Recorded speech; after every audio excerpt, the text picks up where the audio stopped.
सबसे पहले तो कहना है कि नोएडा का कुछ ऐसा नसीब है कि कितनी भी कोशिश करिए आप जल्दी आ नहीं सकते। सबको जरूर इंतजार करने लगाता है ये नोएडा, मुझे भी और आपको भी, क्योंकि कोई बिला वजह की देर हो गई। बिला वजह रास्ते में कोई वीआईपी साहब अगर बम्बई दिल्ली में आ जाए तो सब रास्ते बंद हो जाते हैं, फिर कोई आदमी हिल नहीं सकता। इसी प्रकार न जाने कितने लोगों को अपना समय बर्बाद करना पड़ता है, और आप लोग भी बहुत देर से इंतजार कर रहे थे और मैं भी कि कब अब पहुंचते हैं, कब पहुंचते हैं। तो कुछ ऐसा ही नसीब है कि नोएडा में आने में एक इंतजार का भी मजा उठाना पड़ता है। आप लोगों की भी कमाल है कि इतनी देर से आप बैठे रहे और अपनी माँ को मिलने के लिए। तो सभी बहुत तालायित होते हैं, पर कलयुग में ऐसा सुना था कि बच्चे तो माँ की परवाह नहीं करेंगे। मैं तो उल्टा ही हाल देख रही हूँ। इसका मतलब कलयुग भी खत्म हो गया, कृतयुग भी खत्म हो गया और ये सतयुग आ गया है।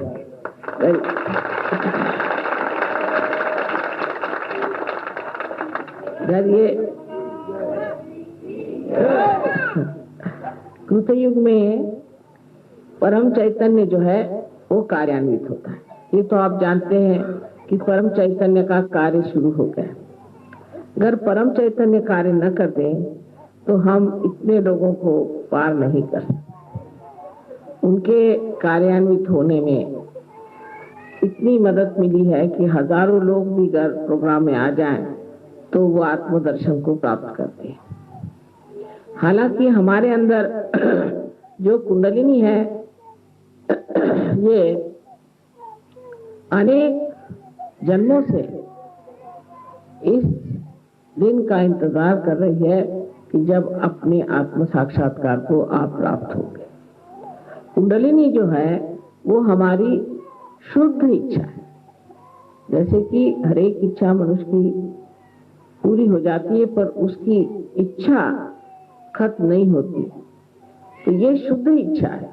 जब मनुष्य को ये शुद्ध इच्छा का फल मिल जाता है तब उसके बाद सारी ही इच्छाएं गौण हो जाती।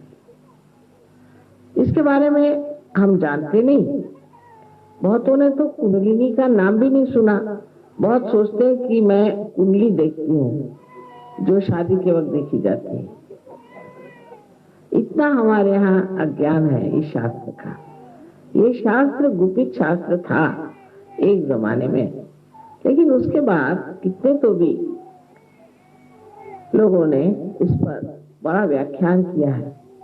लेकिन अंग्रेजी किताबें पढ़ने से, अंग्रेजी भाषा सीखने से, अंग्रेजी तहजीब में बह जाने से हमारे देश की जो विशेषता है, जो धरोहर है, उसको हमने कभी जानने की कोशिश ही नहीं की और उसके और हम मुड़े ही नहीं। और ये सब अपने शास्त्रों में भी लिखा है। उसके अलावा हमारे जो बड़े बड़े कवि हो गए, संत कवि हो गए, जैसे मार्कंडेय स्वामी तो कहते हैं 14,000 वर्ष पूर्व हुए थे। उसके बाद कितने ही संतों ने आत्म साक्षात्कार के बारे में लिखा। फिर धीरे धीरे कुंडलिनी के बारे में भी लिखना शुरू किया, जिसमें हम कह सकते हैं कि आदि शंकराचार्य ने तो बहुत साफ तरीके से बताया कि आपको कुंडलिनी का जागरण करना चाहिए और कुंडलिनी के जागरण के सिवाय आप परम को पा नहीं सकते। लेकिन आदि शंकराचार्य जाने के बाद कोई भी ऐसा शंकराचार्य नहीं हुआ जिसने इस ओर लोगों को मोड़ा हो, क्योंकि शायद किसी को मालूम ही नहीं था कि कुंडलिनी का जागरण कैसा करना चाहिए। मंदिर बनाए और पूजा पाठ, कर्मकांड, दुनिया भर की चीजें शुरू की, पर जो वास्तविक चीज है कुंडलिनी का जागरण, वो किसी ने भी नहीं किया। उसके बाद हमारे यहाँ 12वीं शताब्दी में एक बहुत बड़े कवि महाराष्ट्र में हो गए, इनका नाम था ज्ञानेश्वर। उन्होंने भी कुंडलिनी के बारे में बहुत स्पष्ट रूप से ज्ञानेश्वरी में 6ठे अध्याय में बताया इसके अलावा उन्होंने एक बड़ी सुंदर किताब लिखी है जिसका नाम है अमृतानुभव। और ये किताब तो ऐसी अद्वितीय है कि मेरे ख्याल से अध्यात्म पर इतनी गहरी किताब कोई आज तक मैंने देखी नहीं। इसके बाद नानक साहब, कबीर साहब, नामदेव, तुकाराम, ऐसे अनेक लोगों ने कुंडलिनी के बारे में लिखा। पर आश्चर्य की बात है कि दूसरे भी धर्मों में जैसे इस्लाम में ये लिखा गया है कि जब क़यामत आएगा, इस वक्त आपके पुनरुत्थान का समय आएगा, तब आपके हाथ बोलेंगे। और क़यामत पर बहुत कुछ उन्होंने लिख रखा। कुंडलिनी को उन्होंने आसस कहा। और ईसाई धर्म में भी कहा है कि ये ट्री ऑफ लाइफ है, और जिस वक्त तुम्हारे अंदर आत्मदर्शन होंगे तब तुम्हारे अंदर परमात्मा का जो दर्शन होगा वो ऐसा लगेगा जैसी कि बहुत सी प्रज्वलित ऐसी दीप शिखाएं। और ये होता है, ये दिखाई, मुझे दिखाई देता है, आप लोगों को भी बाद में दिखाई देगा। अब इसके बारे में राजा जनक से लेकर के अभी तक हर आदमी ने अपनी तरह से इसको लिखा, जैसा समय था, जैसी स्थिति थी। लेकिन तब भी ये जनसाधारण को चीज मिल सकती है, इसे जनसाधारण प्राप्त कर सकते हैं, ऐसा जरूर लिखा गया था। लेकिन वो कैसा होगा इसके मामले में कुछ लिखा नहीं है।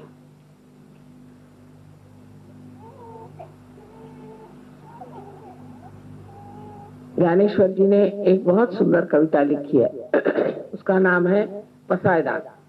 उसमें उन्होंने सहयोग पूरी तरह से वर्णित किया है और पूरी तरह से ये कहा है कि ऐसे दिन आएंगे। वो कहते हैं कि चलिए, सहयोगियों का वर्णन करते हैं कि आप चलिए, आप कौन हैं?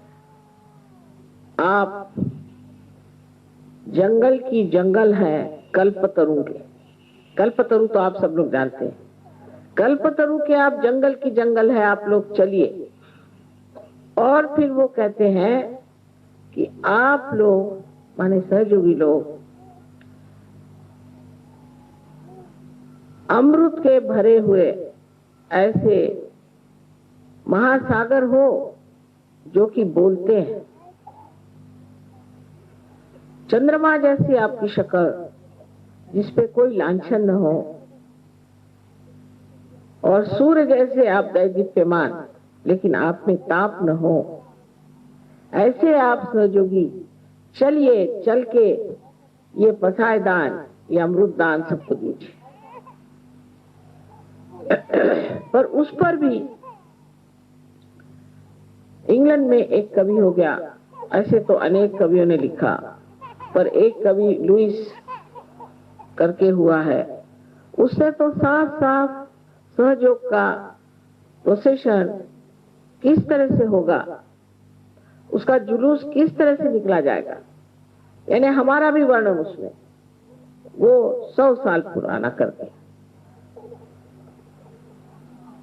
उसके अलावा अपने हिंदुस्तान में ही बड़े भारी कवि, इनको हम मानते हैं, रविंद्रनाथ टैगोर, उन्होंने गणपतिपुळे का पूरा वर्णन कर दिया कि भारत के किनारे पर सब देश के लोग आएंगे, माँ जाग उठी है, विश्व की माँ जाग उठी है, और सब अपनी छोटी छोटी मर्यादाएं भूल करके एक जाग हो जाए। देखिए कितने बड़े बड़े दृष्टा अपने देश में हो गए। रविंद्र बाबू तो हमारे ही सामने थे। और विलियम ब्लेक नाम का एक बड़ा भारी कवि इंग्लैंड में हुआ, उन्हें 100 साल पहले लिख दिया था कि ऐसा ऐसा होने वाला है। भृगु मुनि ने अपनी जो किताब नाड़ी ग्रंथ है, एक किताब आप जानते हैं कि उन्होंने कुंडलिनी के बारे में लिखी थी, जिसको भृगु संहिता कहते हैं, पर एक किताब उन्होंने नाड़ी ग्रंथ नाम की लिखी है। उसमें पूरा सहयोग का वर्णन है कि मनुष्य की कुंडलिनी सहज में जागरूक होकर के उसकी तंदुरुस्ती ठीक हो जाएगी, वो बिल्कुल ठीक हो जाएगा, और उसके लिए कोई भी ऐसी अस्पताल वगैरह, मतलब संस्कृत में दूसरा ही शब्द है, उसकी जरूरत नहीं पड़ेगा। और बिल्कुल सहयोग का इतना सुंदर वर्णन, पता नहीं 14,000 की 12,000 वर्ष पूर्व ये हुए, उन्होंने ये बात कलयुग के लिए कही। और अभी कुछ दिन पहले मैं एक एस्ट्रोलॉजर है कोई अमेरिका में, उनका पढ़ रही थी, मैं हैरान हो गई। 70 साल से ये काम हमने शुरू किया, बराबर 70 साल से उन्होंने ये होगा, वो होगा, ऐसा होगा, वैसा होगा, इस तरह से बढ़ेगा, इस तरह की कनेक्टिविटी आएगी, सब कुछ लिख रखा। बहुत आश्चर्य की बात है कि इन लोगों को इतनी चीजें कैसी दिखाई दी। लेकिन विलियम ब्लेक ने तो हमारा घर कहाँ होगा, उसमें कौन लोग काम करेंगे, सब कुछ वर्णित करते, जैसे कि खड़े थे वहां और देख रहे थे कि घर किस तरह से बन रहा है। ये सब होते हुए भी और अनेक इस प्रकार की चीजें हुई हैं।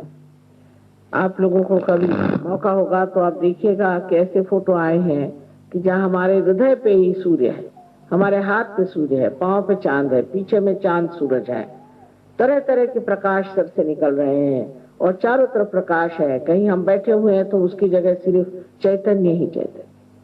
इस तरह के अनेक फोटोग्राफ्स आपके आजकल के कैमरा में आ रहे हैं। उसको जरूरी नहीं कि कोई बड़ा महंगा कैमरा हो या कोई बड़े पहुंचे हुए फोटोग्राफर हो, सर्वसाधारण एक कोई छोटा सा बच्चा खींच लेता है, उसके इसमें आ जाता है। कोई एक छोटा सा एक विद्यार्थी कुछ खींच लेता है, उसके पास फोटोग्राफ आ जाता है। तो इस तरह की बहुत सी पहचानें आज मानव के लिए सहयोग में है। इसके अलावा जो जो प्रयोग किए गए सहयोग से बीमारियों के, या जो जो प्रयोग किए गए एग्रीकल्चर पे या किसी भी चीज पर, उस पर इतना ज्यादा यश मिला है कि कोई सोच भी नहीं सकता कि इतना यश किसी एक सर्वसाधारण बुद्धि के आदमी को मिल सकता है। इसका मतलब एक तो है कि हमारे अंदर कुछ तो भी अज्ञान से ढका हुआ था जो खोलना पड़ा। और दूसरी बात ये भी है कि हमारे अंदर बहुत सी शक्तियां हैं सुप्तावस्था में, जो कुंडलिनी के जागरण से जागृत हो गई। आज आपको मैं यही बताना चाहती हूँ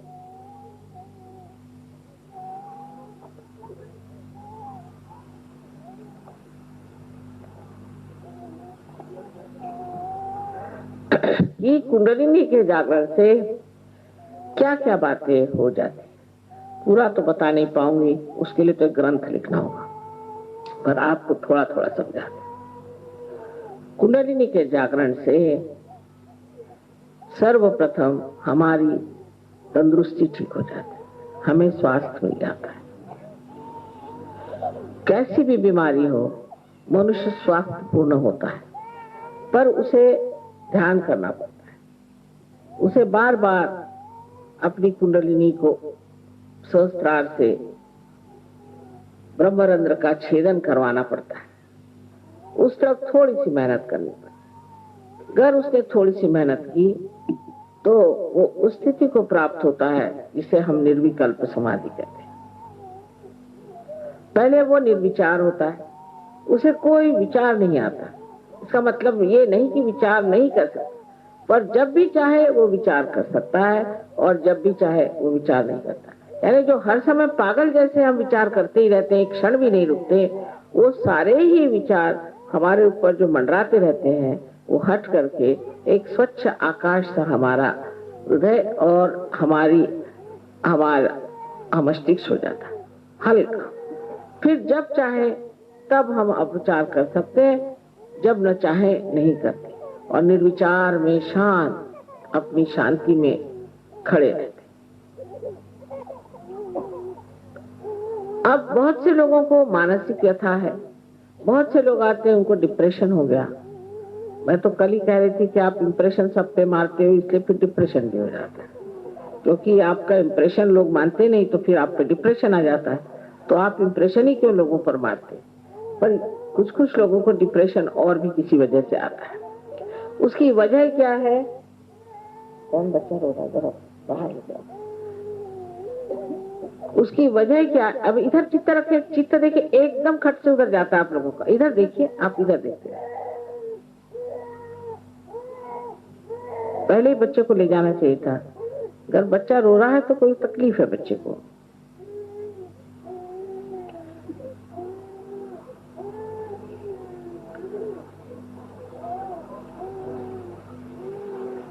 चित्त को जरा आप संयत रखें, क्योंकि जैसे जैसे हम बोल रहे हैं कुंडलिनी पर भी काम कर रहे हैं धीरे धीरे। तो सबसे पहले हमारी तंदुरुस्ती ठीक हो जाती है, और अगर उस पे हमने थोड़ा सा अभ्यास किया तो हमेशा के लिए हम ठीक हो जाते हैं। फिर हमें कोई भी बीमारी नहीं लग सकती। एक साहब ने मुझे कहा कि साहब उनको कैंसर हो गया था, उससे तो ठीक हो गया, अब उनको किडनी हो गई। तो मैंने कहा कि आप रोज ध्यान करते थे? तो उनका हंस के कहा हाँ मैं तो करता ही था। मैंने कहा यही तो है, आप हंस के कह रहे हैं, मतलब ये कि आपके लिए एक मजाक की चीज होगी ध्यान करना।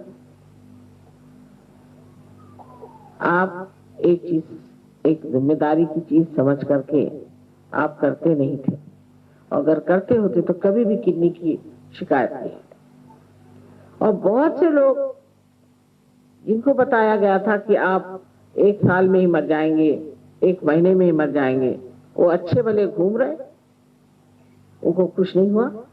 सालों बीत गए, अच्छे से घूम रहे। जिनकी उम्र बताई गई थी कि आप 50 साल में ही दुनिया से चले जाएंगे, तो वो 70-75 चल ही रहे। और दिखने में भी इतनी उम्र नहीं लगती, बताना पड़ता है कि इनकी इतनी उम्र। जितना आप सहयोग में सहकार्य करेंगे, जितना आप दुनिया को प्रकाश देंगे, उतना ही आपको इससे लाभ होगा। आपसे पैसा तो लेना नहीं है, ना आप दे सकते हैं, आपसे कुछ भी नहीं चाहिए। सिर्फ ये चाहिए कि आप अपनी अंततक शुद्धि करें और सामूहिक रीति से मिल करके जहां भी आपका सेंटर हो वहां जाएं और वहां जाकर के ध्यान धारणा करें। इतनी सी बात अगर इससे आपकी जिंदगी विशेष रूप से एक नया रूप धारण कर सकती है तो क्यों न की जाए।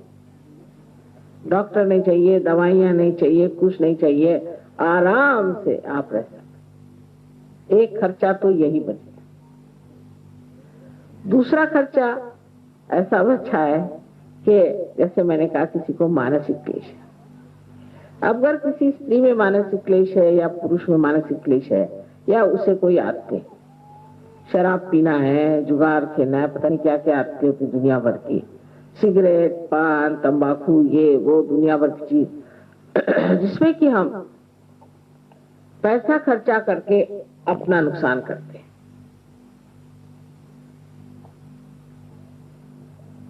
अपना नुकसान और अपने घर वालों का नुकसान, और उनके सामने कोई ध्येय भी नहीं रह जाता। ये सारी आदतें एक साथ छूट जाती, मानो कि कोई आदत ही नहीं रहती। जैसे बहुतों को आदत है सवेरे उठ के चाय पीने की, याद ही नहीं रहती चाय पी कि नहीं पी, भाई पी कि नहीं, पूछते हैं पता नहीं पी कि नहीं पी। नाश्ता किया, कहाँ किया नाश्ता, अच्छा चल जान दो खाना ही खा लेंगे।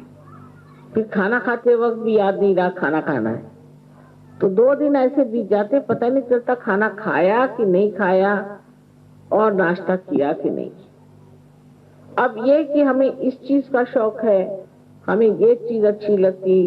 काफी लोग ऐसे होते हैं कि अब किसी को बेसन के लड्डू अच्छे लगते हैं, तो अब सब लोग उनके लिए बेसन के लड्डू लेके चले, क्यों भाई, उनको बेसन के लड्डू पसंद है। अब वो मरते दम तक उनको बेसन के लड्डू चाहिए, और अगर डॉक्टर ने मना कर दिया तो उसी की भूख लेके मरते हैं, फिर भूत बन के आते हैं और कहते हैं हमें बेसन के लड्डू दो। तो इस तरह के जो शौक है कि उसको ये अच्छा लगता है, उनको ये पसंद है, उनको वो पसंद है, अपने इधर नॉर्थ इंडिया में बहुत ज्यादा है। किसको क्या पसंद है, हर आदमी एक दूसरे की चापलूसी में लगा रहता है कि इनको ये चीज पसंद है तो उनको वो चीज पसंद है। फिर पसंद ना पसंद कोई जानता ही। हमारी लड़कियों को खाना बनाने का बहुत शौक, तो मैंने कहा तुम तो अपने डैडी के लिए इतनी चीजें बनाती हो, मेरे लिए क्या बनाती हो? कहने मम्मी तुमको कौन सी चीज पसंद है, हमें तो पता ही नहीं, तुम्हें तो सभी चीज पसंद है और कोई चीज पसंद भी नहीं, जो मिले सो तुम खा लेती हो। तो मैंने कहा ये बात है भाई, हमें तो कुछ याद नहीं रहता हमें क्या चीज पसंद है। सो इस प्रकार अपनी पसंद और ये चीजें आते हैं। और जब तक आप अपने समाज में रहते हैं तो ऐसी बातें लोग करते हैं कि साहब मुझे तो बढ़िया घी खाए बगैर खाना ही नहीं आता, मतलब बड़े घमंड से खाए, और साहब मैं सुबह 2 सेर दूध पी सकता हूँ। अच्छा, और क्या क्या आप खा सकते हैं बताइए जिसकी बड़ी घमंड से बताइए। और साहब मुझे तो बाथरूम ऐसा चाहिए कि चकाचक हो। कौन साफ करता है आपके यहाँ? मेरी बीवी। और खाना वो भी मेरी बीवी। आप क्या करते हैं?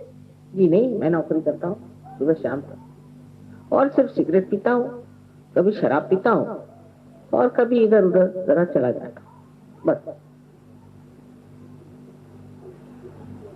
सो ये सब बातें जाके मनुष्य अपनी उपादेयता, यूजफुलनेस को समझता है कि मैं क्या क्या कर सकता, अपने जीवन का कोई अर्थ नहीं।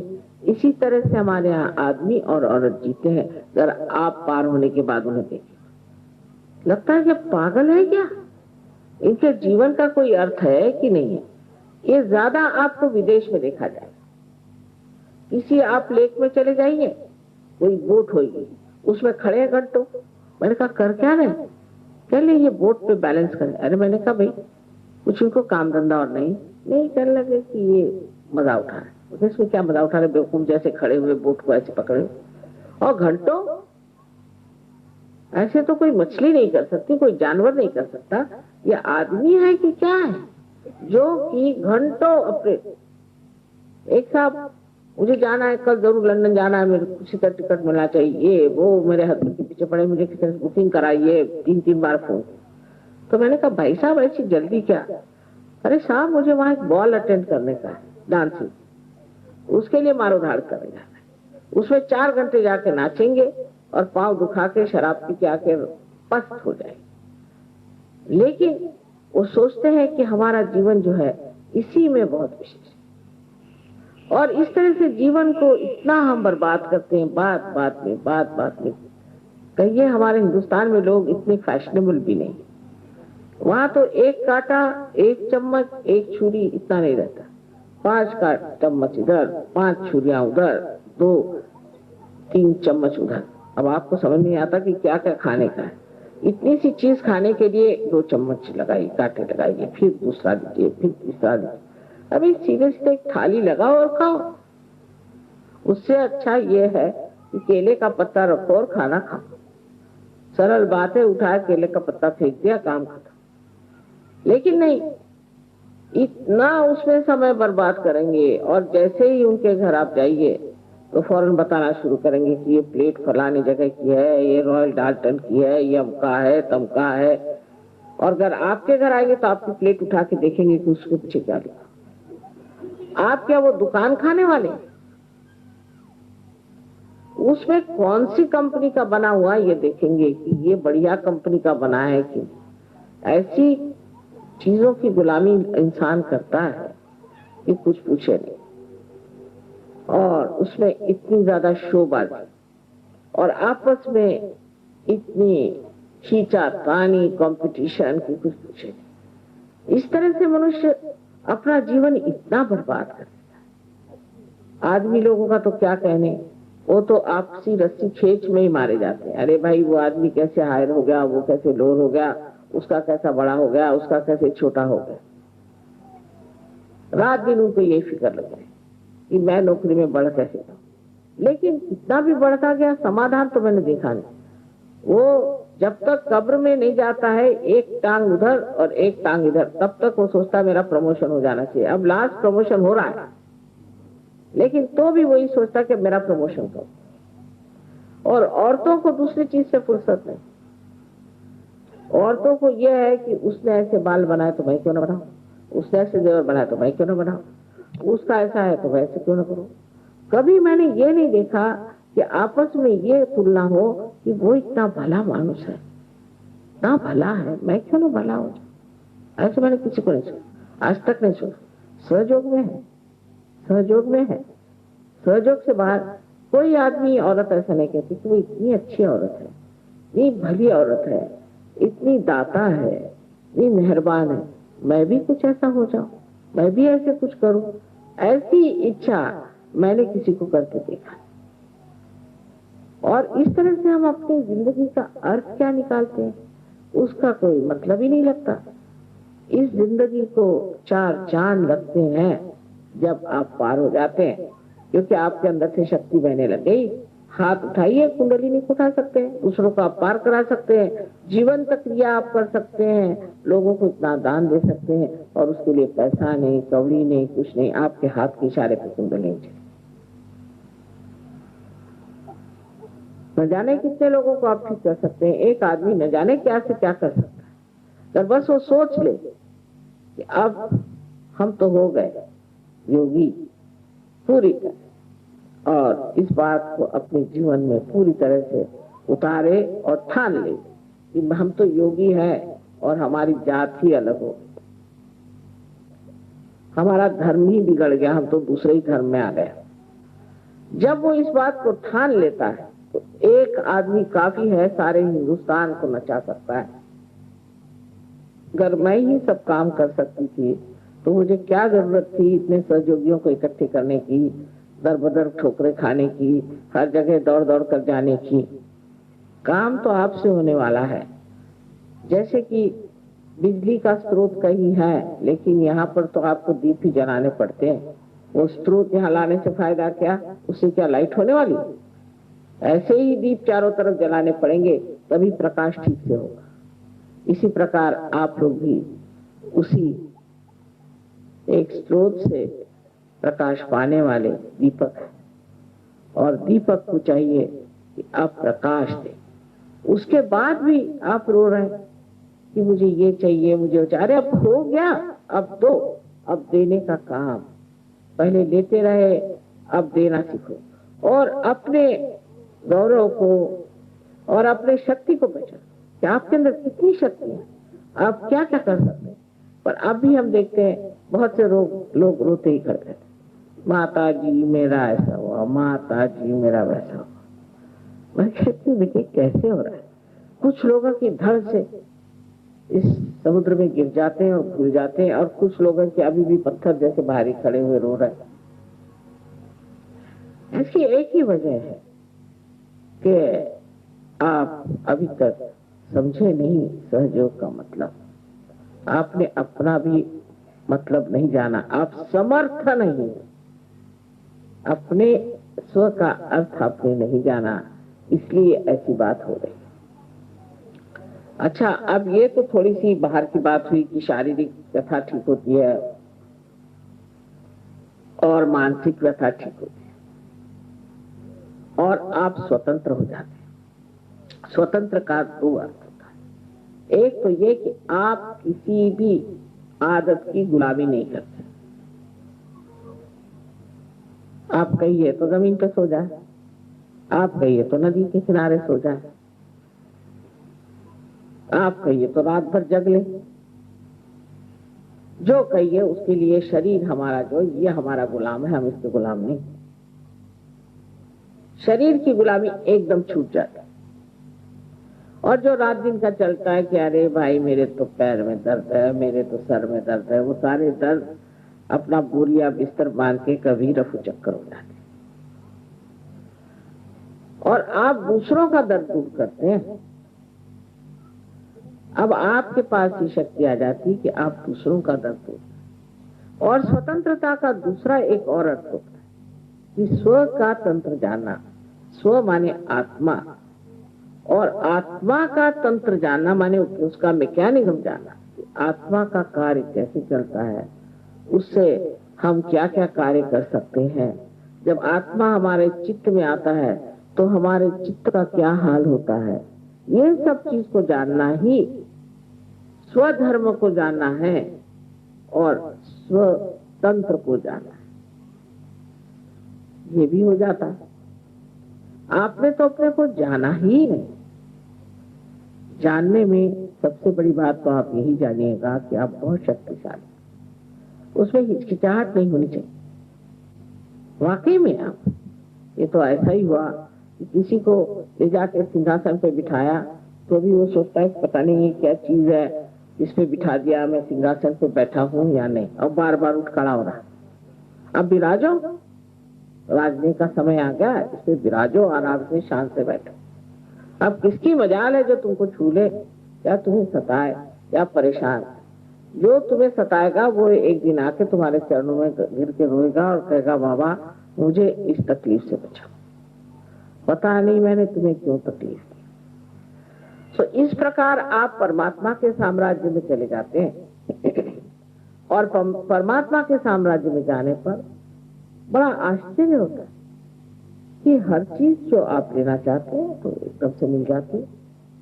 आपको कोई काम करना है तो एकदम बन जाता है। आप कहीं बाजार में जाइए तो लोग आपको देख के कहते आइए बैठिए चाय पियेंगे और दूसरों को भगा देते। नहीं क्या बात नहीं, आपकी शक्ल से ही लग रहा है कि आप बड़े शरीफ आदमी हैं, शक्ल से ही लगने लगता। फिर आपका बोलना चालना इतना प्यारा मधुर हो जाता है, गुस्सा तो कभी का ही रफू चक्कर हो जाता है। और एक तरह से ना प्रेम भाव, और उस प्रेम में एक बड़ा अजीब सा आकर्षण होता है। वो आकर्षण ऐसा है कि उसमें किसी प्रकार की गंदगी नहीं होती।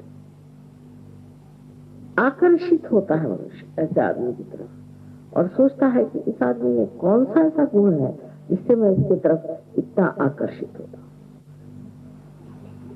कहते हैं कि कस्तूरी का सुगंध अगर आ रहा है तो उसको कसम लेने की जरूरत नहीं पड़ती। जिस मनुष्य में प्रज्ञा होती है, जिसकी जागरूक चेतना होती है, उसके लिए कसम लेने की जरूरत नहीं पड़ती और आपको ये नहीं कहना पड़ता कि साहब ये आदमी जागा हो। कोई जानबूझ करके आंख मूंदना चाहे वो दूसरी बात, या कोई बेकारी में विरोध करना चाहे, झगड़ा करना चाहे, ये बात। ये सोचना चाहिए कि हमारे लिए एक बड़ा भारी नया आयाम खुल जाता है और उस आयाम में हमारे अंदर कलेक्टिव कॉन्शियसनेस जिसे कहते हैं सामूहिक चेतना प्रस्फुटित होती है। आप जानते हैं उस पर कि दूसरे आदमी के कौन से चक्र पकड़ रहे हैं, आपके कौन से चक्र पकड़ रहे हैं, और आप अपने से अलग हट जाते हैं। आकर कहेंगे माँ मेरा आज्ञा चक्र पकड़ रहा है, बहुत बुरी तरह, इसे ठीक कर दो। माने ये कि मुझके अंदर अहम भाव है, मैं मुझे अहंकार है, अहंकार में आ गया, इसका मतलब अहंकार है। लेकिन कहेगा माँ मेरे को सर दर्द हो रहा, आप जरा आज्ञा चक्र में रखिए, माने मैं अहंकार हूँ। कोई आदमी ऐसा कहेगा, अरे अगर किसी से कहे तुझे अहंकार है तो ऐसा ठिकाना लगाएगा आपको कि बस आपको पता चल जाएगा कि अहंकार का नाना है ये। लेकिन मनुष्य खुद ही कहता है कि वहां मेरे अंदर ये बात है, क्योंकि उसको महसूस होता है, उसका एहसास होता है, वो जानता है, उसका दुख होता है, उसकी तकलीफ होती है और उससे वो निकलना चाहता है। वो अपने ही को जानता है और अपना न्याय करता है। यही जिसको कहते हैं लास्ट जजमेंट की आखिरी न्याय का समय आ गया। अब आप ही अपना न्याय करिए। वो किस प्रकार कि आपके हाथ उंगलियों के किनारे आपसे बताएंगे कि ये आपने गलती, दूसरों के बारे में बताएं, लेकिन आप बहुत प्रेम से उनसे बात करके और उनकी तकलीफ निकाल दे सकते, उनको बगैर बताए ही निकाल दे सकते, और एकदम से आप देखेंगे कि वो आदमी कितना बढ़िया हो, आप पहचान भी नहीं पाइएगा। बहुत बार तो ऐसा होता है किसी आदमी को पार करने के बाद अगर मैं उसे साल भर बाद मिलूं तो वो मुझे 5 साल और छोटा लगने लगता है। तो मैं पूछती हूँ कि आपके बड़े भाई साहब आए थे लेकिन आज आप पहली मर्तबा आए। नहीं माता जी, मैं ही था। इतनी शक्ल पर रौनक और एक शोभा आ जाती है। मनुष्य के स्वभाव में इतना परिवर्तन हो जाता है। जो मनुष्य कंजूस होता है वो दोनों हाथों से लुटाने लगता है, उसी में उसको आनंद आता है। जो मनुष्य क्रोधी होता है वो शांत गंभीर समुद्र की तरह गहरा, उसकी गहराई को वो जब जान लेता है, अरे मैं इतना गहरा हूं, तो ये क्रोध जैसे जो बबूले उठते हैं वो सब खत्म हो जाते हैं और वो आदमी एक बड़ी शांति गंभीरता लिए हुए खड़ा होता है आपके सामने। और आप हैरान हो जाते कि ये जो कल इतना कूद रहे थे इनको कौन सांप सूंघ गया? सांप नहीं सूंघा इसे, किसी डर से भय से नहीं कर रहे, लेकिन अपनी स्वतंत्रता में ये खड़े हुए हैं, अपनी शांति के किनारे। तो जिसे हम कहते हैं कि शांति शांति शांति, वो सब हमारे अंदर है। और जब वो सुरक्षा और वो शांति हमारे अंदर विराजती है, उसके प्रकाश में हम शांति में रहते हैं।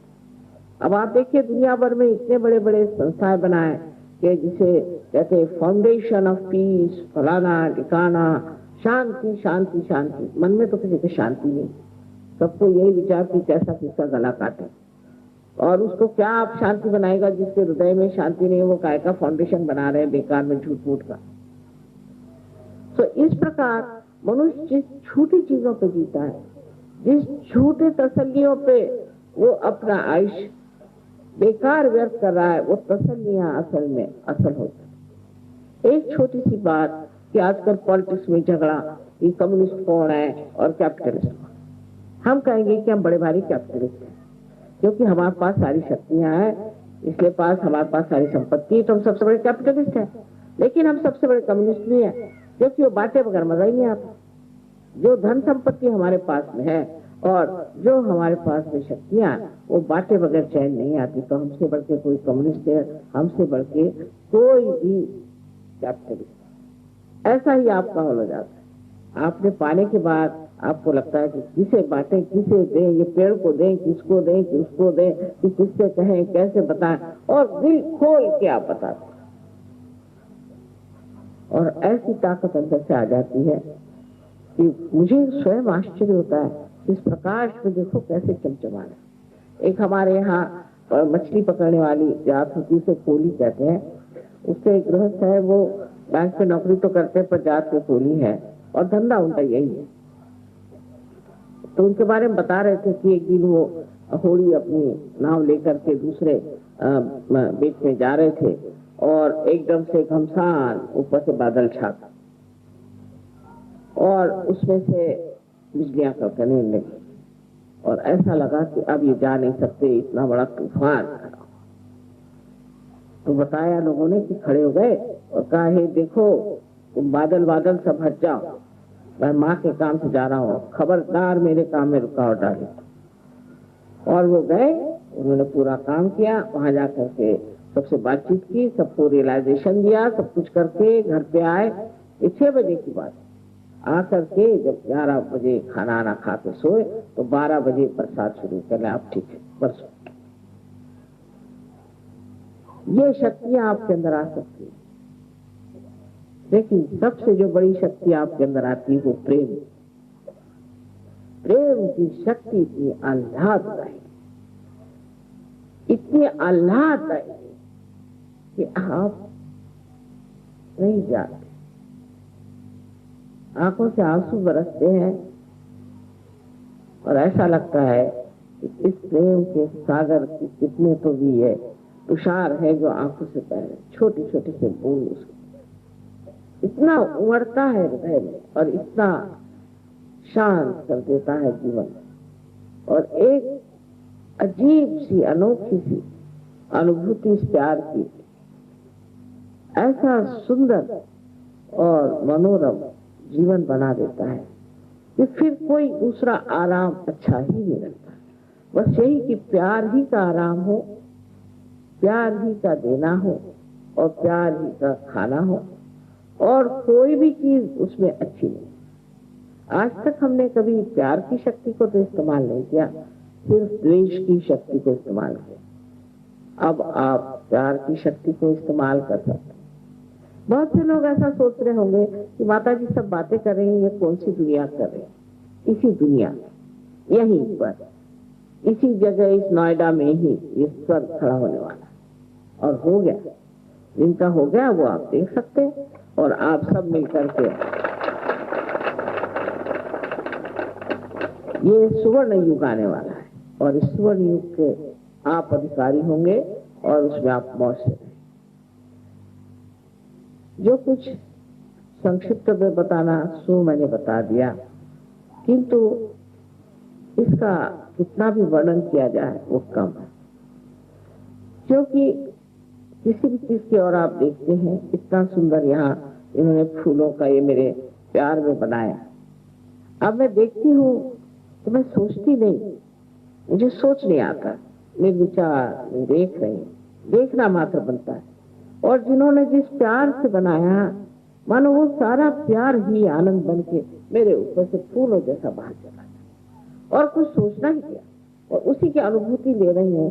कितने प्यार से मेरे बच्चों ने सजाया है, कितने प्यार से उन्होंने एक एक चीज लिखी है, और वो प्यार क्या शब्दों में बताया जाए या विचारों में लाया जाए, उसका मजा ही उठाते। जैसे कि किसी चीज का आप स्वाद लेते वक्त तो सोचते नहीं, ऐसे ही उसका स्वाद आ रहा है, उस प्यार का और उस आनंद का स्वाद आ रहा है। आपके प्यार का और आनंद का स्वाद हम ले रहे, और आप हमारे प्यार और आनंद का स्वाद। ऐसी सुंदर, इतनी मधुर हमारी एक बड़ी सुंदर सभा है। और अब एक बड़ी भारी हमें कहना चाहिए कि एक रेस तैयार हो रही है सहयोग। इसका भी वर्णन है कि ऐसे लोग संसार में आएंगे, और वो आए हैं, और सब लोग मिलकर के आप उसको सुदृढ़ करें, उसमें शक्ति भरे, उसमें स्वास्थ्य लाएं। और जो गंदी चीजें हैं, एक दूसरों की निंदा करना, एक दूसरे का बुरा सोचना, एक दूसरे को खींचना, चिल्लाना, चीखना, और कोई सत्ता ढूंढना, पैसा ढूंढना सहयोग में, ये बड़ी बेवकूफी की बात है। तो सहयोगी का व्यवहार, उसका बोलना चालना बड़ा सुचारू सुंदर होना चाहिए, उसमें जंगलीपना सारा चला जाना चाहिए। और जैसे कि पहले तो कांटे आते हैं, लेकिन कांटों से ऊपर जो फूल आते हैं वो कितने सुंदर। इसी प्रकार हालांकि हम पहले कांटे रहे होंगे, लेकिन अब हमें फूल बनना जाना चाहिए, और फूलों से फिर फल बन जाना चाहिए। और वैसे अपने आप होता है, धीरे धीरे अपने व्यवहार में बदल आने लगता है। बहुत से लोगों को गुस्सा आना बंद हो जाता है, तो कहते हैं तेरा गुस्सा कहाँ गया, मेरा तो किसी पे रोब ही नहीं पड़ेगा, मैं तो गुस्सा नहीं करूंगा। तो पर देखते हैं कि उनका रोब बहुत अच्छा पड़ता है। लोग सबसे ज्यादा प्यार को मानते हैं, किसी के रोब दाप को नहीं, सिर्फ प्यार। और दूसरी बात यह है कि आप घड़ी भूल जाते हैं, टाइम भूल जाते हैं, लेकिन काम पूरे होते रहते, काम नहीं खत्म। जिस वक्त आपके कुंडलिनी का जागरण होगा उसी वक्त होगा, और ऐसे वैसे वक्त होने ही नहीं वाला। अगर हमें देर करनी है तो देर करनी ही है, उसके लिए परेशान होने से क्या करना। चलो वो भी बैठे, हम भी सोच रहे हैं कि बैठे होंगे सब लोग, हम भी उनका इंतजार कर रहे हैं, वो भी हमारा इंतजार में भी बड़ा मजा है। और फिर जिस वक्त होना है उसी वक्त होना है, उसके लिए परेशान होने की कौन सी बात है। आखिर हम और समय में भी क्या करते हैं, कौन सा विशेष काम कर रहे हैं। यहाँ कम से कम सब भाई बहन प्यार से बैठे हुए हैं, सब लोग व्यवस्थित शांति से बैठे हुए हैं, इससे ज्यादा क्या चाहिए। ऐसा समागम, आपको आश्चर्य होगा कि हर साल 70 शादियां होती है, 70-75 शादियां होती है गणपतिपुर में, और 30 देशों के लोगों में आपस में शादी होती है। उसमें से 1-2 शादियां खराब होती है, ज्यादातर शादियां इतनी सुंदर हो जाती हैं, और वहां ऐसा लगता है कि स्वर्ग खड़ा हो। इतने सब लोग सुंदर दिखाई देते हैं, और देखने लायक चीज है सारी।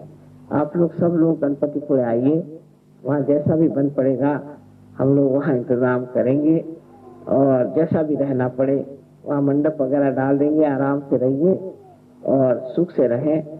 वहाँ ये नहीं देखना चाहिए कि हमें कमरा कौन सा मिला, और हमें पलंग कौन सा मिला, और चद्दर कैसी बिछी। दिल्ली वालों को ये बड़ी परेशानी। दिल्ली वाले आते हैं तो बम्बई वाले भाग करके गांव में घुस जाते हैं कि बाबा हमको नहीं रहने का, हम नहीं रहना चाहते, क्योंकि ये हम कहीं हमें रहने भी नहीं देंगे, और उल्टे उनको तो हर एक चीज चुभती है। वो हमारे यहाँ एक पेशवा थे बाजीराव, वो कटक तक से अटक से कटक तक बोलते थे गए थे, और उन्होंने एक मस्तानी नाम की औरत से शादी की। वो कोई होगी, पंजाबी होगी, चाहे जाट होगी, चाहे कोई भी हो, तो वो इतनी नाजुक थी कि वो चलती थी तो कहते हैं कि उनके पैर तो मखमल से भी छिल जाते, इतनी नाजुक। और वहां तो महारानी हो चाहे कुछ है, हाथ में तलवार लेकर के और घोड़े पे बैठी, और इनकी तो कमर ही लचक जाती थी बात बात में।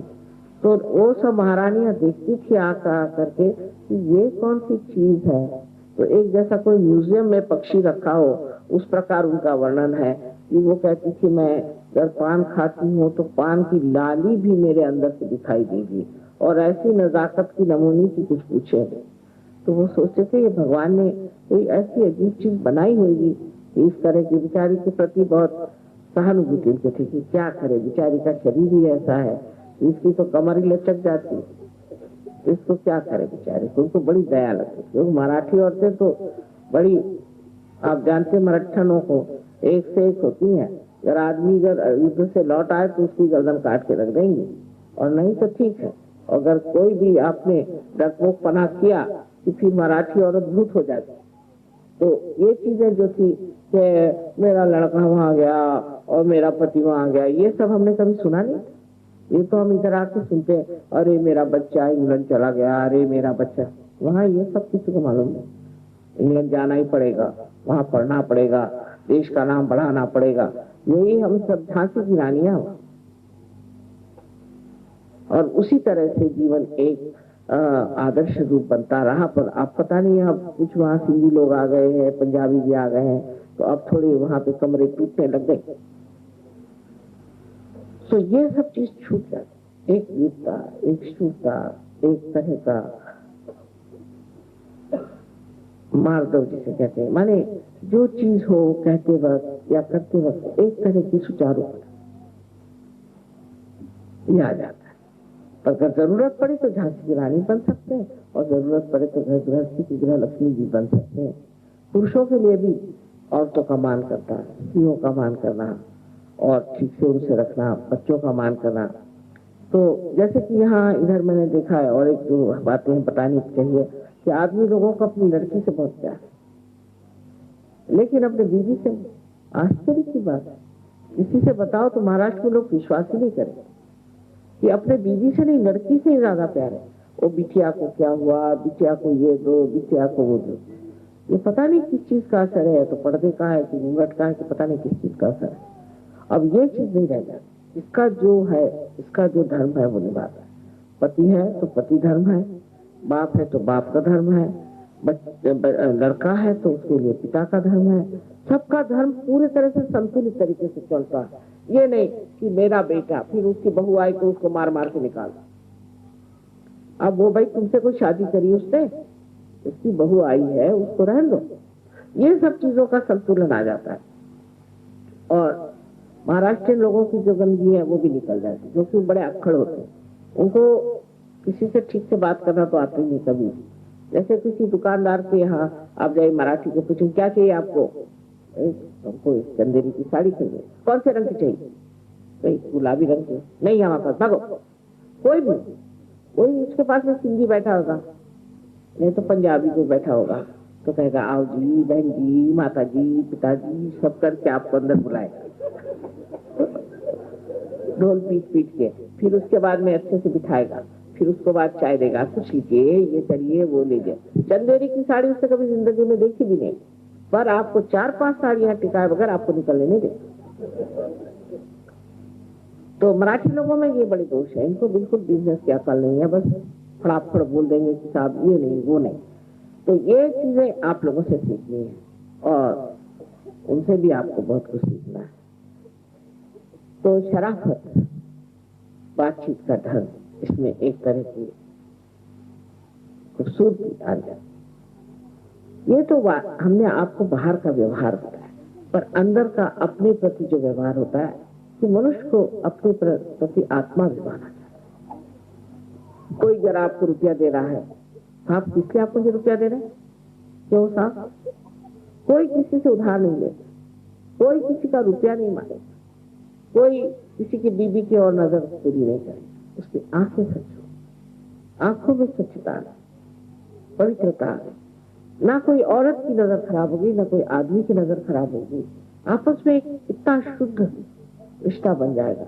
आप सोचे कि विलायत के लोग जिनको शुद्धता क्या चीज है कभी मालूम ही नहीं, इन्होंने कभी सुना भी नहीं, वो लोग तो कितने शुद्ध हो जाते हैं और बिल्कुल उनको ख्याल ही नहीं रहता कि कौन हमारी बहन है और इससे हमें व्यवहार कैसे करना चाहिए।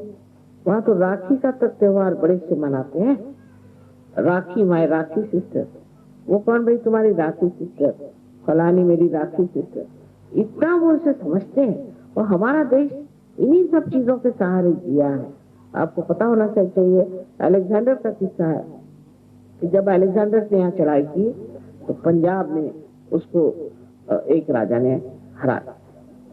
उस राजा ने जब हरा दिया तो उसको उन्होंने गिरफ्तार कर दिया, और पुरु नाम था उनका, पुरु राजा ने उनको गिरफ्तार कर दिया और गिरफ्तार करके और उनसे कहने लगे कि अब आप यही जेल में बंद रहिए, नहीं तो आप हमारा सारा देश जो है उसको आप जीत लेंगे और हम लोग सब आपको गुलाम होंगे। उनकी जो अलेक्जेंडर ने एक हिंदुस्तानी औरत से शादी, हिंदुस्तानी औरत जो थी बड़ी होशियार, रक्षाबंधन का दिन पड़ गया तो उसने एक थाली में एक राखी बांध करके ऊपर से ठीक से कपड़ा डाल के और उनके दरबार में भेज दी। तो उनका हाँ राखी आई है, बहन से बांधो। तो बहन कौन? तो कहने अलेक्जेंडर की बीवी। हे भगवान, मेरे साले को मैंने, मेरे बहनों को मैंने ऐसे बांधा, बंद कर दिया, कि मैंने क्या गजब कर दिया। गए भागे भागे जेल में, उनके सामने नमस्कार किया, मुझे माफ कर दीजिए दामाद साहब। और दामाद साहब उसको समझ लिया, जी हाँ आप मेरे दामाद, चलिए चलिए इनको लाए अपने आसन पे बिठा दिया। पहले अब जो कहूँ हुकुम, आप मेरी चाहे गर्दन काट। तो हैरान हो गए, पहले ये क्या, मेरी समझ में नहीं आता। फिर बहुत सारा उनके साथ में जेवर आदि दे करके और पालकी सहित उनको भेज दिया कि पालकी भी ले जाई मेरी बहन के लिए, और उसके साथ घोड़े हाथी दे करके उनको रवाना किया। वो घर पे आए तो उनकी बीवी मुस्कुरा रही, तो पूछा ये क्या लोग हैं, मेरे समझ नहीं आते, मेरे जैसे खूंखार आदमी को क्यों छुट्टी कर दी। वो कहा इसलिए आपकी छुट्टी हुई है खूंखार आदमी की, क्योंकि मैंने एक उनके पास धागा भेज दिया था। कहना धागा? हाँ, एक सिर्फ धागा भेजा था। आज के दिन जो एक धागा अगर भेजते तो उसकी बहन हो जाती। अच्छा, और फिर इतना भी बड़ा दुश्मनों से छोड़ देना पड़ता है? हाँ बराबर है, क्योंकि आप तो उनके दामाद हो गए। कहने भगवान बचा रखे हिंदुस्तानियों से, जो एक धागे पर दुश्मन को छोड़ते, इनका क्या ठिकाना। ये तो इतने प्रतीक रूप सब चीज को पाते, भैया मुझे माफ करो, वो चले गए। और यहाँ से चंदवरदाई को अपने साथ ले गए और उन्होंने बहुत कुछ, और उनका बाबा मुझे नहीं यहाँ पर, मैं यहाँ राज्य नहीं कर सकता।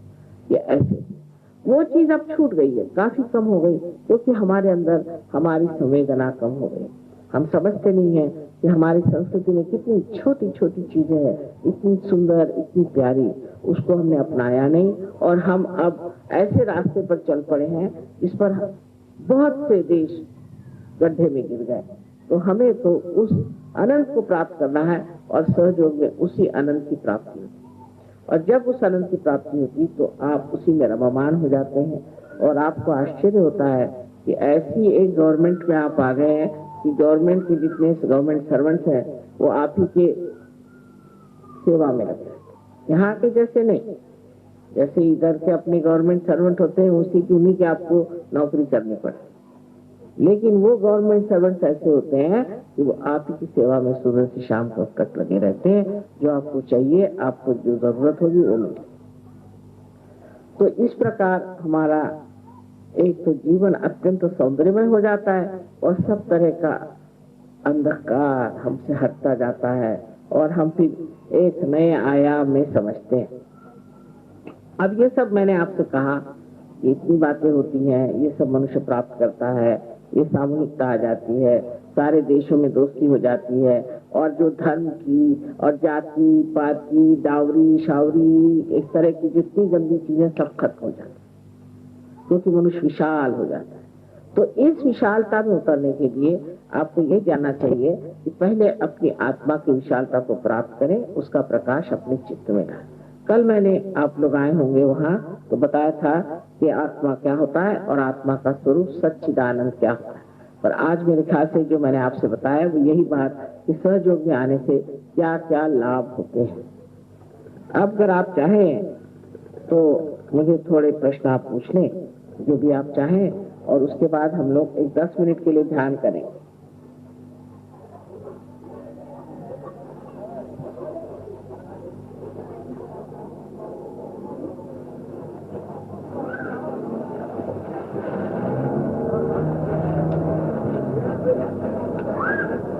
तो पंखा होगा हमारा।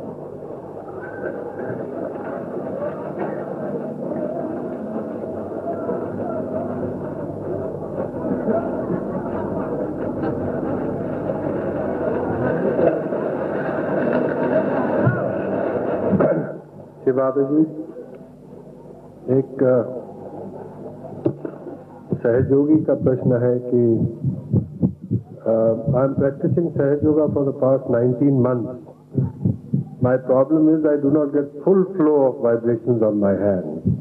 My Vishuddhi has been tampered with, in a sense, by my thyrotoxicosis, which was treated in 85 with radioactive iodine.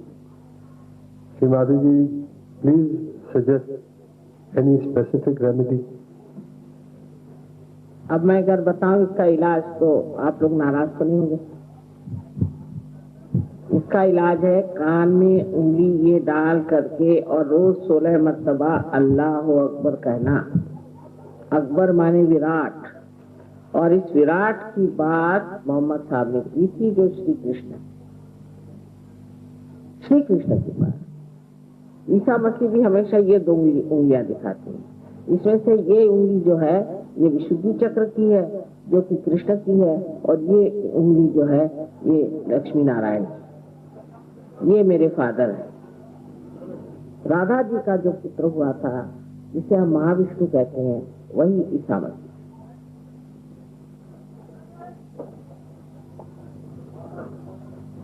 This is a patient. Shri Mata जी, आपकी बेटी नेहा के हार्ट में होल है। आपकी अवेयरनेस में है। डॉक्टर ने ऑपरेशन के लिए 31 मार्च को बुलाया है।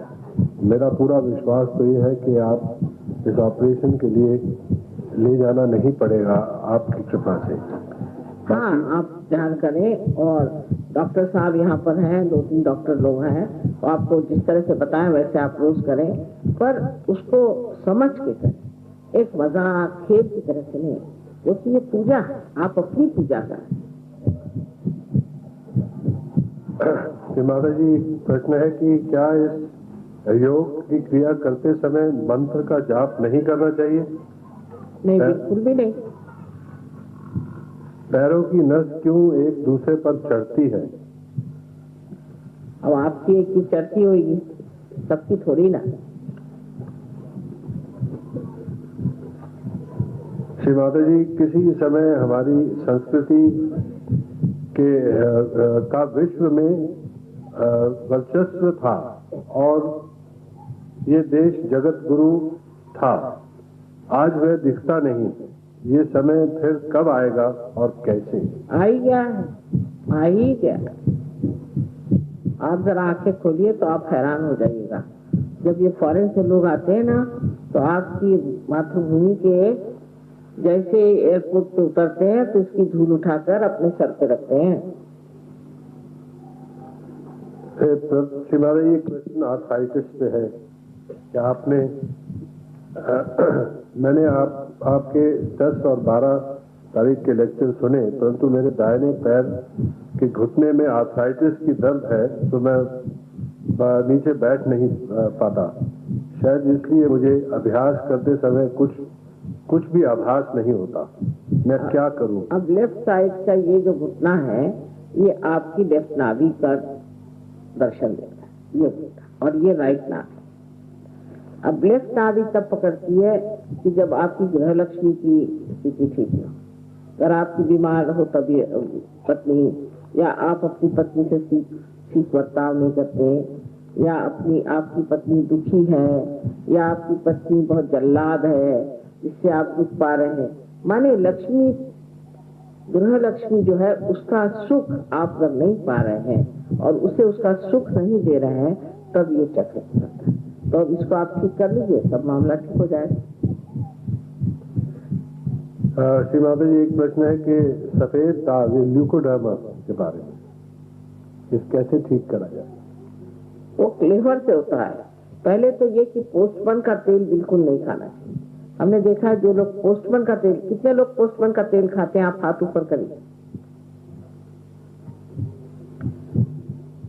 पोस्टमैन का तेल हमेशा आपको ये तकलीफ दे, उसके अंदर कोई ऐसी चीज होती है कि उससे हमेशा सफेद दाग आ जाते हैं। मूंगफली तो खाना ही कम, और इसके अलावा तेल, घी वगैरह ऐसे लोगों को, लीवर वालों को नहीं खाना चाहिए। अब लीवर कैसे ठीक करना चाहिए वो डॉक्टर साहब आपको बता देंगे। आप अगर जाएंगे तो अगर आपने लीवर को ठीक कर दिया तो धीरे धीरे ये भी ठीक हो जाएगा। पर ये कोई बीमारी नहीं है, अगर कोई इसे बीमारी समझता है तो गलत बात है। श्री माता जी, एक सहयोगी है, वो कहते मेरे हृदय से भय नहीं जाता। आपका सेंटर हार्ट पकड़ता होगा, उसका पता लगाना चाहिए कि क्या वजह है कि आपका भय नहीं जाता। किंतु बुद्धि तर्क से नहीं, चक्रों पे देखिए कि कौन सा चक्र पकड़ रहा है। अगर आपका हृदय चक्र सेंटर में पकड़ रहा है तो फोटो की तरफ दोनों हाथ करके 3 बार आप श्वास रोकिए, और श्वास रोक करके और आप जगदम्बा का ध्यान करिए। अगर आपकी माँ जगदम्बा है और शक्तिशालिनी है तो आपको भय किसका? श्रीमती जी, प्रश्न है, जहाँ बंधन हाथों से संभव न हो, क्या मानसिक रूप से भी लगाया जा सकता है? लगा सकते हैं, लेकिन हाथ से जो है आसान है करना, मन से भी हो सकता है। अगर मन आपका इतना सशक्त हो जाए तो मन से भी हो सकता है। श्रीमती, कोई भाई अपने प्रमोशन में ज्यादा इंटरेस्ट है बनस्पति है कि आत्म साक्षात्कार बात करें, वो यही जानना चाहते हैं कि मेरा अभी मैंने कह दिया प्रमोशन होगा कि नहीं। मैं कोई आपके हस्तरेखा थोड़ी देखती हूँ, मैं जो भविष्य आपका देख रही हूँ कि आप में से कितने लोग इस सुवर्ण युग में उतरेंगे और परमात्मा के साम्राज्य में अपने अपने स्थान पर बैठेंगे।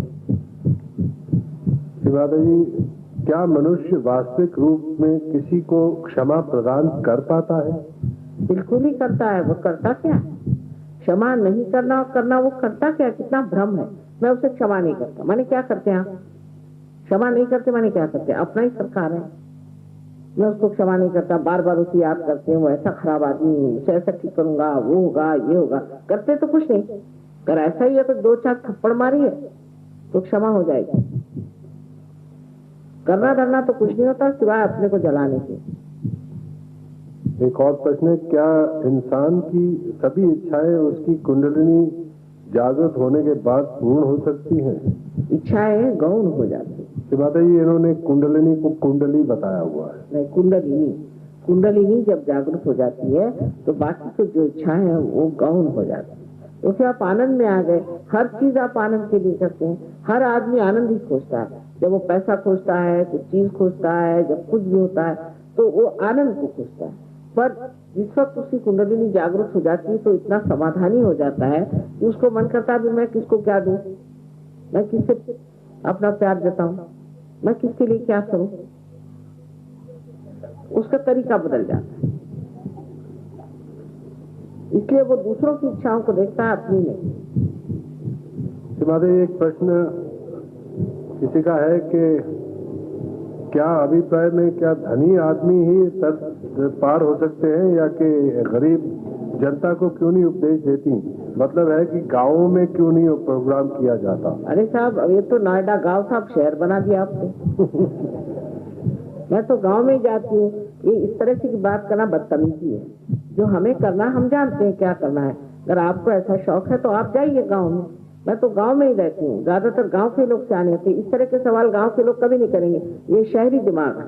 इस तरह के आप ये क्यों नहीं करते, आप ये क्यों नहीं करते? क्या आप मुझे रुपया पैसा दे रहे हैं? मेरा जो मन होगा मैं करूंगी। आप मुझे लेक्चर देने वाले कौन और अधिकार जताने वाले कौन? पहली बात है। दूसरी ये कि मैं स्वयं ही गाँव में काम करती। मैं शहरों में तो बहुत कम काम करती हूँ। शहर के लोग जैसे हैं, जैसे आप, इसलिए इस तरह के प्रश्न पूछना भी एक तरह की बदतमीजी।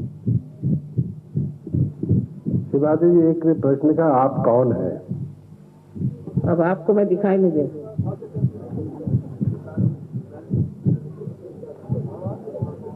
क्या? शिवाजी जी, सबकी इच्छा है कि अब आप अगर आत्म साक्षात्कार का अनुभव दिला दे तो बेहतर है। ठीक कह रहे हैं।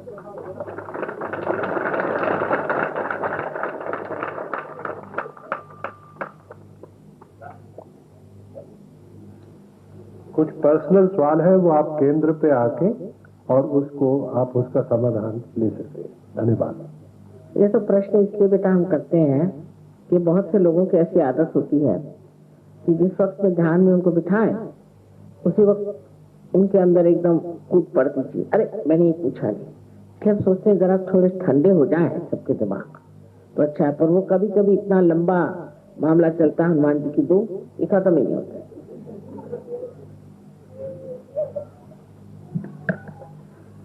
अच्छा, अब सीधी सीधी बात है, जो लोग ऊपर बैठे हैं वो जूता उतार लें, चप्पल उतार लें। आप लोग भी जूता चप्पल उतार के बैठे आराम से जमीन,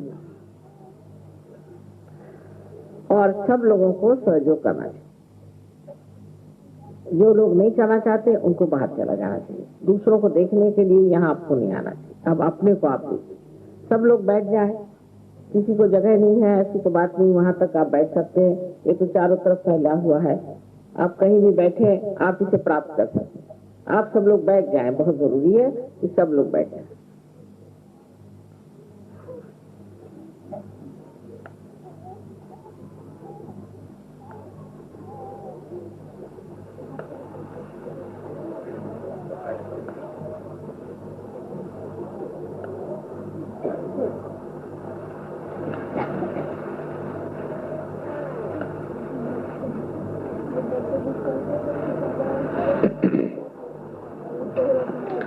कल मैंने आपको बताया था संक्षिप्त में कि हमारी लेफ्ट साइड जो है, लेफ्ट हैंड, ये द्योतक है हमारी इच्छा का। शुद्ध इच्छा तो कुंडलिनी है, पर इच्छा का ये द्योतक है। इसलिए हमें पहले लेफ्ट हैंड हमारी ओर करना है। दूसरे राइट हैंड हमारा जो है वो हमारे क्रिया का द्योतक है, क्रिया शक्ति का। इसलिए राइट हैंड से हमें अपने चक्रों को छूना पड़ेगा। तो सबसे पहले हम हृदय को छूते हैं। इससे पहले कि हम कुछ कहें, मैं एक बात कहना चाहती हूँ कि आप किसी भी बात से अपना न्याय न करें, अपने को बुरा न करें। अपना जो कुछ भी न्याय करना है वो आपकी कुंडलिनी करेगी, आपको वो करने की कोई भी जरूरत नहीं। कुंडलिनी स्वयं जागरूक है, आपकी माँ स्वयं आपकी माँ है, उसको आपके बारे में सब मालूमात है और व्यवस्थित रूप से वो आपको आत्म साक्षात्कार प्रदान कर दे। तो आप कृपया कोई भी ऐसा विचार न लाए कि हम खराब हैं, हमने ये दोष किए, हमें ये बुराइयां। इस वक्त ये सब चीजें भूल जाने चाहिए और प्रसन्न चित्त होकर के आप सब बैठे अपने हृदय पे हाथ। विचार को रोकने का प्रयत्न नहीं करना चाहिए या किसी तरह से कोई एकाग्र होने का विचार नहीं करना चाहिए। अपने आप कुंडलिनी जागती है, जैसे इस पल्ले में कुंडलिनी, जैसे ये चित्त है, चित्त में से कुंडलिनी इस तरह से ऊपर आके जब यहाँ पर उसका छेदन हो जाता है तो उसमें से सारा प्रकाश इस चित्त में फैल जाता है। अभी हम आंख बंद नहीं करेंगे, पहले मैं आपको दिखाती हूँ किस तरह से करना है। पहले लेफ्ट हैंड मेरी ओर करें और राइट हैंड पहले हृदय पे रखें। हृदय में आत्मा का वास और फिर पेट के ऊपरी हिस्से में हम लेफ्ट हैंड साइड पे काम करें। देखते रहे कि हम ऊपरी हिस्से में लेफ्ट हैंड साइड पे हाथ रखें। फिर हम पेट के नीचे के हिस्से में लेफ्ट हैंड साइड पे फिर हम आते। ऊपरी हिस्से में हमारे अंदर जो गुरु तत्व बनाया गया है वो है, उसको जागरूक करते हैं। और इसके निचले हिस्से में जो शुद्ध विद्या है, जिसके कारण हमारे नस से परमात्मा की शक्ति संचारित होती है और हमें ज्ञान देती है। इतना ही नहीं कि उसके सारे कायदे कानून हम जान जाते हैं उसे कहते हैं शुद्ध विद्या, और बाकी सब अविद्या।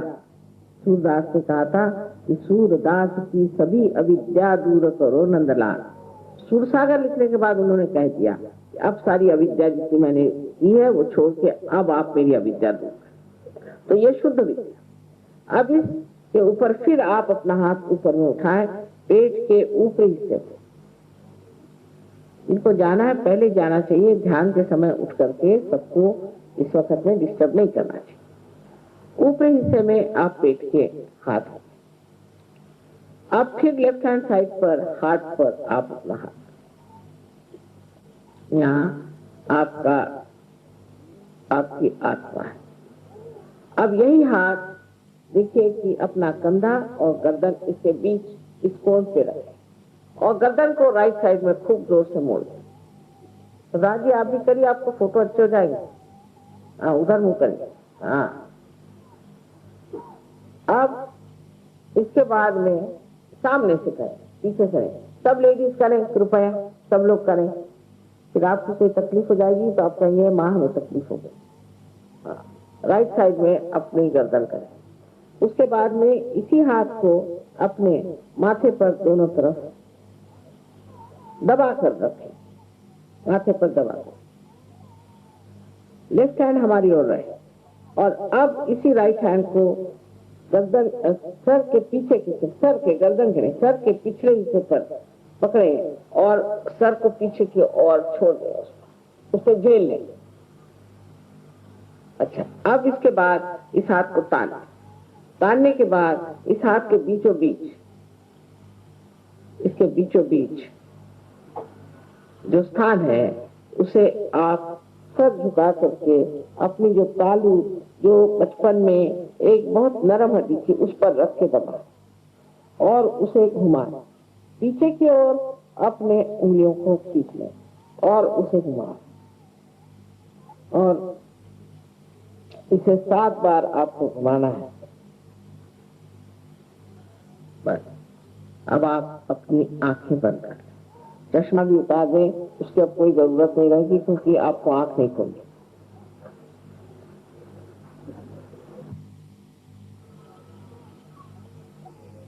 और राइट हैंड रहते हैं।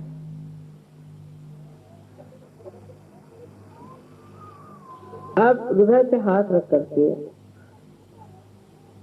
आप आंख बंद कर लें, और जब तक मैं नहीं कहती हूँ आप आंख मत खोलें, क्योंकि मैंने कहा चित्त अंदर की ओर जाना चाहिए।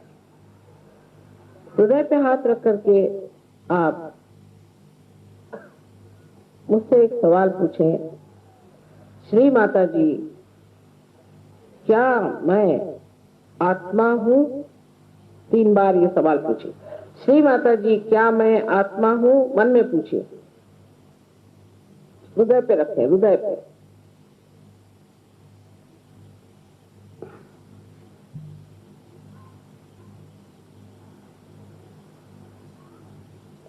आंख न खोले, लेफ्ट हैंड हमारा। अब आप अगर आत्मा है तो आप अपने गुरु भी हैं, क्योंकि आत्मा ही आपका मार्गदर्शक है। इसलिए आप अपना राइट हैंड पेट के ऊपरी हिस्से में लेफ्ट हैंड साइड में दबाएं, और यहाँ पर आप दूसरा सवाल मुझसे 3 बार करें, श्री माता जी क्या मैं स्वयं का गुरु हूँ? श्री माता जी क्या मैं अपना ही गुरु हूँ? ऐसा सवाल आप मुझे 3 बार करें।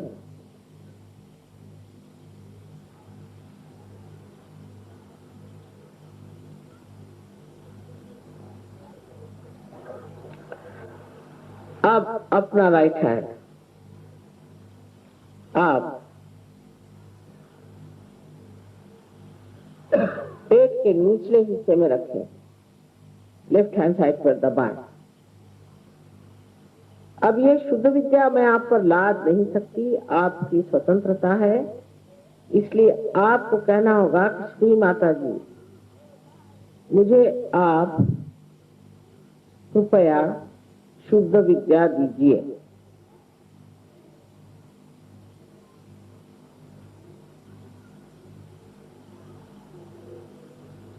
ये आपको 6 बार कहना होगा, क्योंकि इस चक्र में 6 पंखुड़ियां।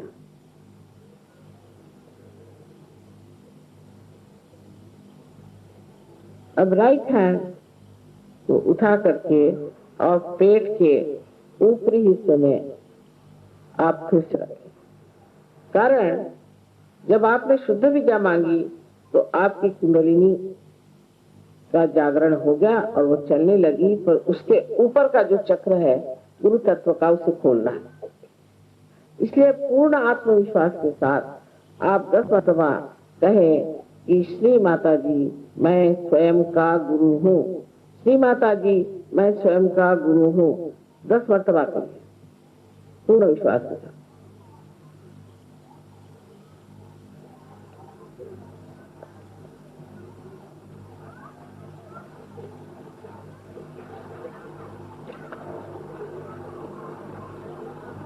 अब उसके ऊपर का चक्र जो हृदय पर है, जहाँ आत्मा का वास है, वहां भी आपको पूर्ण आत्मविश्वास के साथ 12 मरतबा कहना होगा कि श्री माता जी मैं आत्मा हूँ, श्री माता जी मैं आत्मा हूँ। ऐसा आप 12 मरतबा।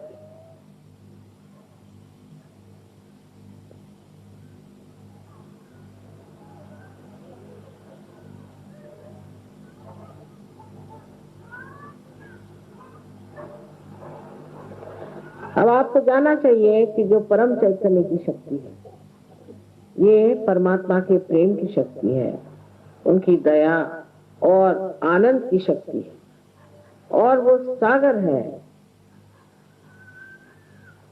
क्षमा का। सबसे अधिक इनकी शक्ति है क्षमा करने की।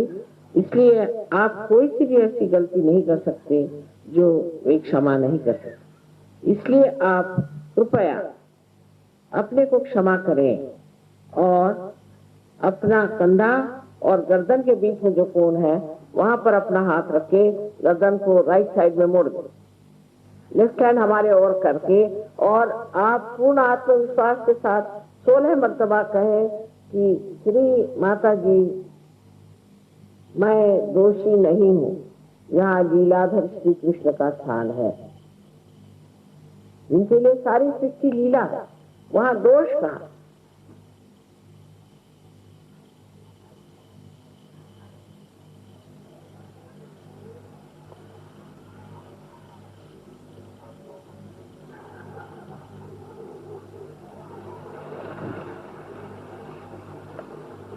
अब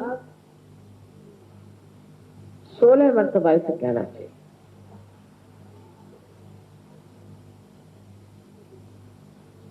क्योंकि आत्मा कोई दोष नहीं करता। अब अपना राइट हैंड आप अपने माथे पर, अपने फोरहेड पर रखिए, दोनों तरफ से दबाइए। ये चक्र क्षमा करने का है।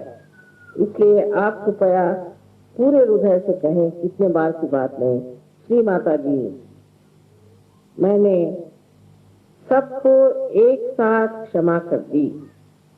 मैंने पहले ही आपसे बताया था कि हम क्षमा करें या न करें यह हमारा भ्रम है, लेकिन हम जब क्षमा नहीं करते तो हम गलत हाथों में खेलते हैं।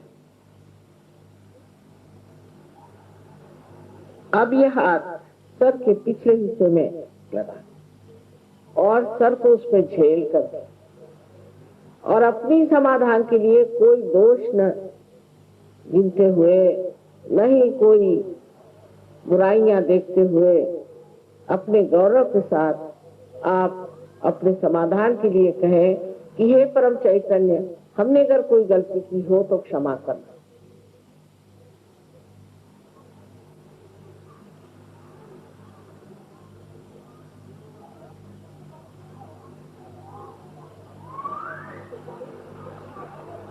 पूर्ण हृदय से कहें, कितने बार की बात है।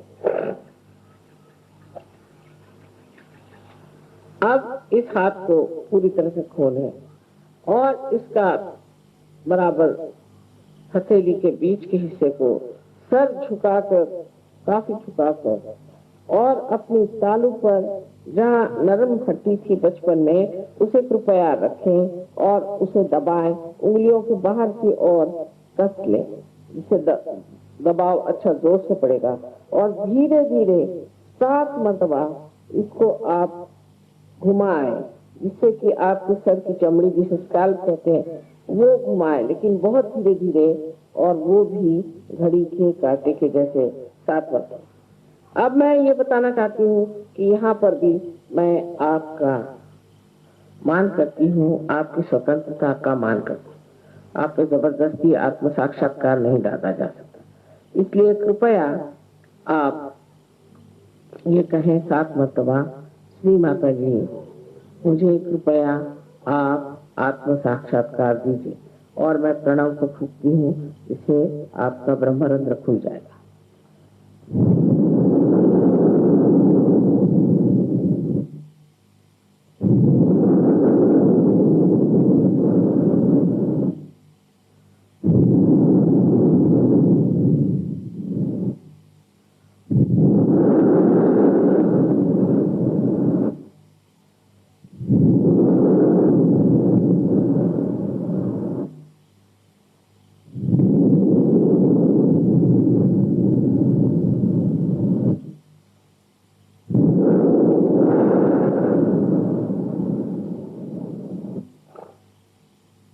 अब आप हाथ नीचे ले, आंखें धीरे धीरे खोलिए, आंखें धीरे धीरे खोलिए, दोनों हाथ मेरी ओर इस तरह से करें और मेरी ओर देखें, विचार न कर। आप कर सकते हैं निर्विचारिता में इस तरह से। अब आप राइट हैंड मेरे ओर करें और अपना सर झुका के इस तालू पर अपना हाथ घुमाए और देखें कि इसमें से ठंडी ठंडी हवा आ रही है क्या।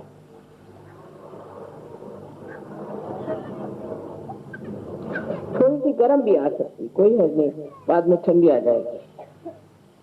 अब अपना लेफ्ट हैंड मेरी ओर करें, बहुत नजदीक नहीं, गर्दन को फिर झुका लें थोड़े दूरी पर। किसी किसी के तो बहुत दूर तक हवा आती है।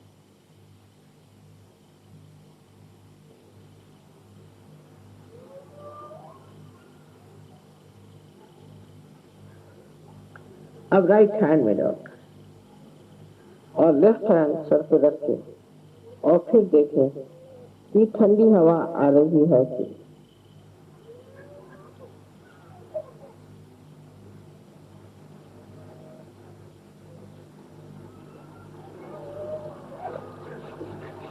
ऊपर हाथ थोड़ा ऊपर कर। अब दोनों हाथ आकाश की ओर और गर्दन को पीछे की ओर छोड़ दें और ऊपर देख करके एक सवाल मुझसे करें, श्री माता जी क्या ये परम चैतन्य है?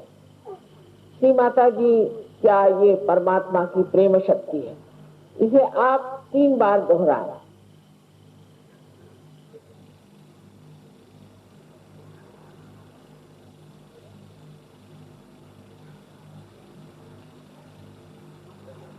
अब आप हाथ पूछें। जिन लोगों के हाथ में या सर से ठंडी हवा आई हो वो सब लोग अपने दोनों हाथ ऊपर करें। ये नोएडा को देखिए, इसका तो नाम ही बदलना चाहिए। आप सबको मेरा अनंत आशीर्वाद, अनंत आशीर्वाद।